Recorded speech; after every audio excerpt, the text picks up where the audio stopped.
Hey, what's up, everybody? Chris back with CIC Knives here with another knife discussion video today. We are going to go over the most common locking mechanisms for modern folding knives and which one is the best, and hopefully this helps you maybe choose a good EDC carry knife for you. Now, I have 6 different common locking mechanisms on folding knives that you'll find in probably at least 90 to 95% of modern day folders here. There are some other locking systems like the Shark Lock here on the Demko, but you will not find these locking systems on very many knives at all, and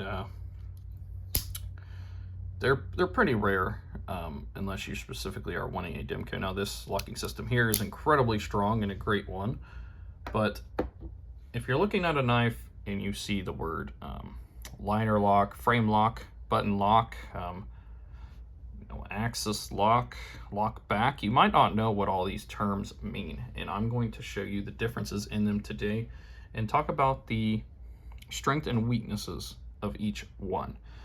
Now, what used to be the most common was probably the lock back, but it's actually probably the least common now in modern day folders. A lock back is this one, where the lock is actually part of the frame of the knife here, and when it's locked in place, the frame kicks back down, and in order to release it, you actually have to pretty much use both hands, unless you have a really smooth knife. Sometimes you can use one hand and this will drop, but in most cases you got to use both hands to release it. Is it a very strong lock? Yes, it is. And the only real way that blade is going to come out is if that is lifted up. Now, all lockbacks have different strength, but most of them generally are insanely strong. So if you're looking for strength, it is going to be difficult to beat the lockback in terms of most modern day folders. However, a lot of lockbacks don't have the one-handed use and the fidgetivity that a lot of people love in their knives for modern times. Most people like to just whip a knife out of their pocket and be able to open it with that same hand that they want out of their pocket. And for the case with about 95% of lockbacks, you can't really do that. So we kind of got to eliminate them entirely from the discussion of more modern day folders. I do collect some lockbacks, and they're mostly found on more traditional style knives. But when you're looking at a modern day folder, whether it's on Amazon or you're looking for a new knife purchase on, Knife Center, White Mountain Knives, Smoky Mountain, Blade HQ, any place where you buy knives,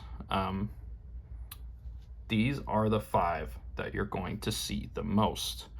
They are liner lock, bolster lock, frame lock, axis, crossbar, or many other names, style locking mechanism, and the button lock. The reason this one has so many names is because each company has its own name for it, but the original was Benchmade with the axis lock, and their patent came up, so now you can find them on all kinds of things, including budget Amazon knives, right? This is a knife that I got for Christmas from my grandparents, which also has a axis style lock, right? So you can find that knife is like 25 bucks on Amazon, I think. So yes, you can find these knives pretty much at every price point for most of them, with the exception of these 2, and we will talk about that. But we will go over the first, the liner lock. Liner locks are probably the most common, or at least they used to be. And I would say they still are. Basically what it is you have handles of some sort, whether it be titanium, carbon fiber, G10. There's all kinds of handles that they could use, whatever they want. And then inside, you're going to have liners here that make up the main frame of the knife. Now, good companies will mill out the inside, like Civivi has to this one, to help make the liners a lot less heavy. However, what is happening with the liner lock is one of those liners is actually the lock for the blade, and you can see it's locked in there. So this thinner layer of metal is the thing holding your knife in place and stopping it from falling, right? Because once you move that liner over, your blade falls. So that's how they work. Now, the strengths is, I mean, you got a solid piece of metal. A good liner lock is a pretty good locking mechanism. You got kind of a thinner piece of metal on the bar, but eventually, especially early on for bad made liner locks, this will be all the way to the edge, because basically every time that metal is contacting metal, and eventually the metal is going to give. Now, good liners have enough metal there to last a lifetime, really, unless you're opening and closing your knife like 1,000 times a day. It's probably going to take forever for that to actually go over, but the point is eventually it will go over, in which case your knife might be a little dangerous to use if the liner is all the way over here. Now, like I said, that doesn't happen for a long time, but it will happen. Also, you have to take into account this metal is kind of thinner, and sometimes with liner locks you can get up and down blade play just a little bit. Obviously not on this knife, but I have seen it multiple times where I've gotten a liner lock and it has some up and down blade play almost right out of the box, and in which case you want to send those knives back, because that means that the blade and the liner are not fully contacted with each other. And it's not necessarily dangerous, because your blade is still locked in place. However, it's not locked in place as intact as it could be, and that's something to be aware of. Also, with certain liner locks, if they're not far enough over, they can slip off onto the left, and that has never happened to me, but I know it has happened to other people. So yeah, they are, however, probably the cheapest locking system on this whole table to manufacture, so you will see it on knives more than anything else, just for that reason that it helps keep prices down. Now, we're going to actually swap these, because this is probably another... So this one's so similar. I mean, this one is too, but this one's so similar to a liner lock that it's not even funny. However, its strength is far superior. This is a frame lock. So here, again, they can do the same thing, which they did do on this Tucson. They can mill out the inside to reduce the weight. But here, the frame of the knife becomes the lock, as you can see there, instead of just a thin liner. So you can see the big difference. Now, there's a bunch of positives to this. First off, you have a whole chunk, which is the whole frame of the knife, helping to lock this in place. And it likely will never go all the way over to the side. Now, you can have similar issues like the liner of it not being far enough to lock the knife, which I don't think I've ever actually seen that on a frame lock, but it is possible. You can also have issues where maybe it comes over this way too much. Again, I've never seen that on a frame lock, but I suppose it can happen eventually. But it's not just a thin piece of metal now, you have the whole frame.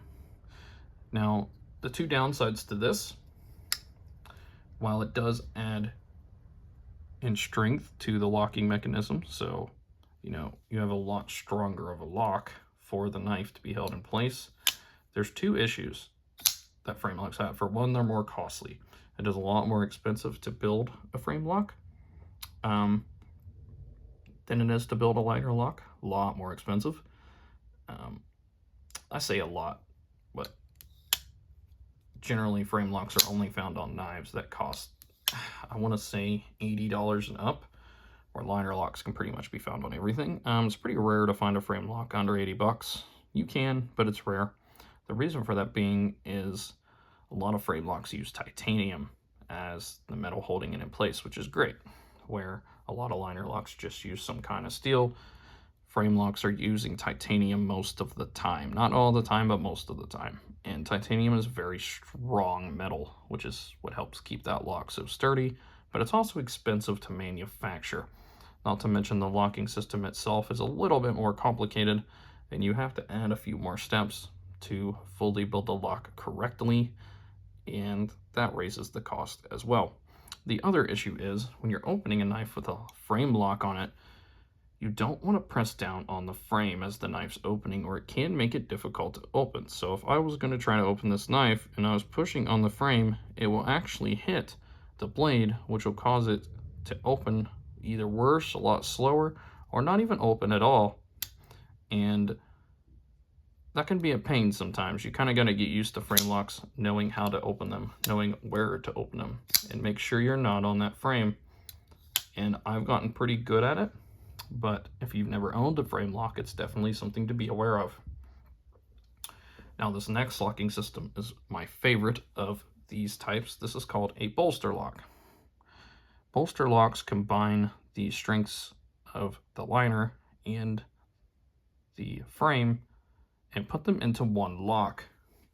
Now, as you can see, the locking system, very similar to both again, right? But here, it has a liner, but the liner is not where the lockup is. The frame is. So now you have a bigger, bulkier piece of metal contacting the blade to keep the knife locked in place, but you don't have to worry about touching the lock system on the handle because the lock system is only towards the front, and you're not likely going to be putting your finger up there, right? Your finger's kind of right here, right? But not on the lock when I try to open the knife. Whereas on the Tucson, if I wasn't thinking, look where my finger is, right? When I'm holding the knife, it's on the lock, and that can create an issue when opening the knife. Like I said before, but with a bolster lock, it's not a problem. Bolster locks, however, are the most expensive to manufacture of the three because you're basically manufacturing part frame and part liner, and that's a pain in the butt to do sometimes. So, you know, it's the rarest of the three, for sure, bolster locks are. However, it is probably the best of the three. And that's not really an opinion, that's just how it is, right? Because you're getting kind of the best of both worlds with a bolster lock. Now, these two are pretty much nothing to do with these ones. This is, for the purposes of this video, I'm going to probably call it an axis lock. People in the knife community know it more as an axis lock than anything else.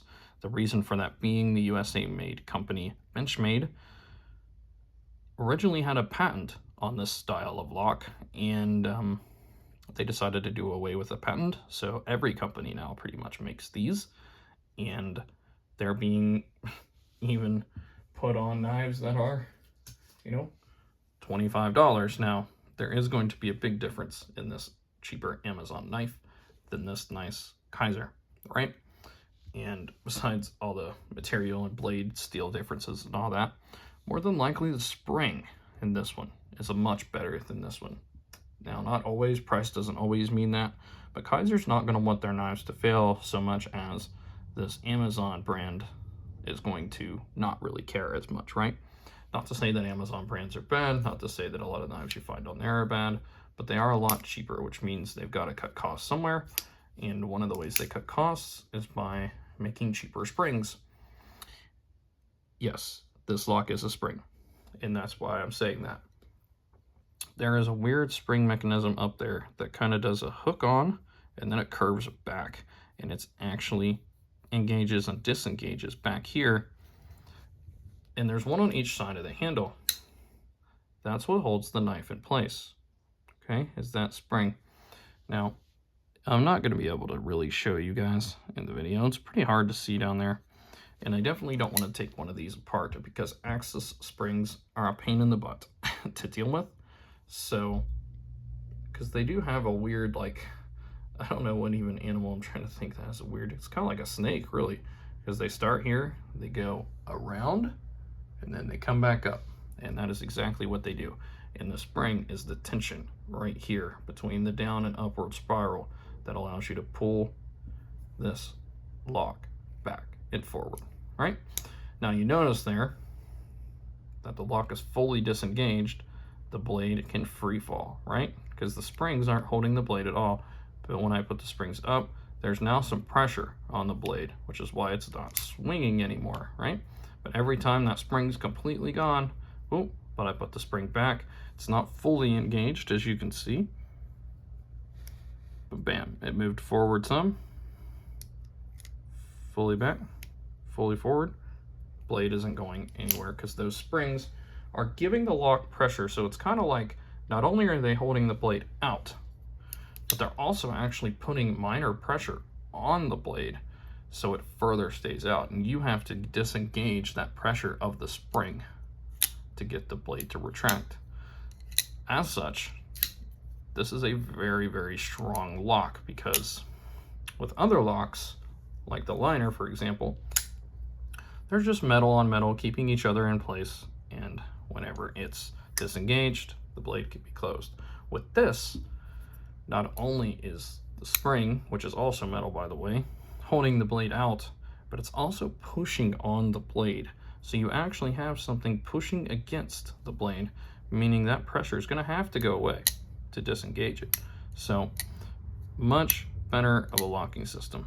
Now we can see in there, see on the handle there how it's keeping it in place, and then I can move the lock all the way back, which allows the blade to move freely, right? And then the blade is up, but see how it's not locking? But I put the spring back, it's literally sitting on the blade in there, which is going to be very hard to see. But that's how they work. Hopefully I explained that in a way that's easy to understand. Now the least strong one of the group is the button lock. And the button lock literally is just a button that moves a thicker piece of metal inside the liner. You can see how right there, there's a thicker piece to the button on the far side over here, and then there's a thinner piece. The thinner piece, whenever you push the button in, it's only thin metal in there, which allows the blade to move. The thicker piece is what holds the blade in place. Now, the reason button locks are not the strongest one is because simple banging and simple use can sometimes cause that button to slip just enough to where that blade will fall. And as you will see, doesn't take much, right? I just push the button and the blade will fall. Let's see how much it takes for it to just, well, this one takes a lot, that's good.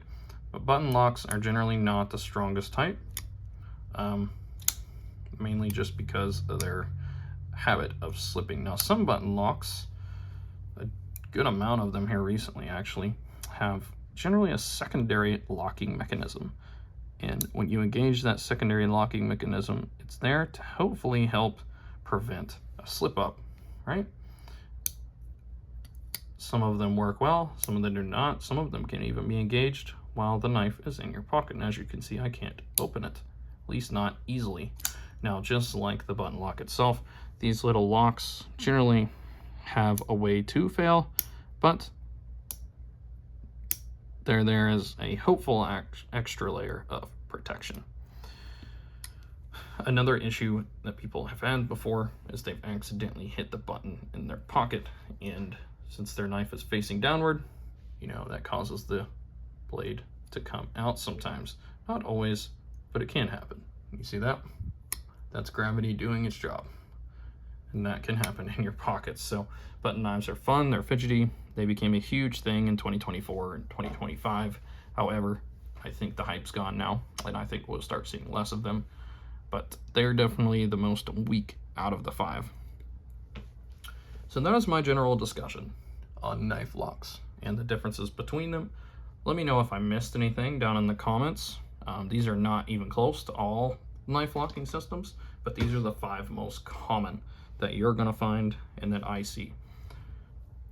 If you want general EDC use and you want a budget knife, generally liner lock's what you're gonna want. If you want hard, tough use, you're probably gonna want a frame or bolster lock. If you like fidget factor as a big thing and still want a strong lock, Axis lock is your way. If you just like the fact that you can push a button to close your blade and it's kind of fun to you and you're not going to be doing it on anything rigorous, button lock's the way. But yeah, let me know what you guys think down in the comments. Did I get something wrong here? And if I did, let me know what it was so we can share it with the community. But that's all I have for you guys today. and I'll see you in the next video. Thanks for watching.